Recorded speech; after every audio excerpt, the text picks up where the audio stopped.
స్వామివారి ముందు వెలిగే ఆ దీపాలు ఉన్నాయే, అవి కొన్ని వేల సంవత్సరాలుగా ఆరిపోకుండా వెలుగుతూనే ఉన్నాయి.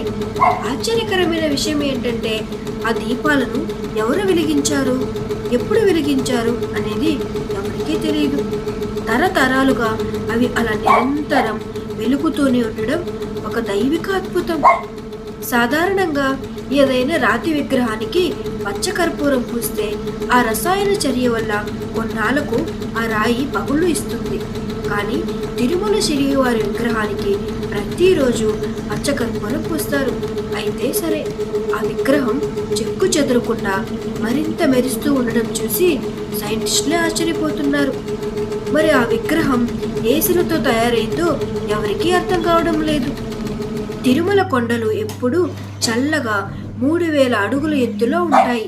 కానీ స్వామివారి విగ్రహం మాత్రం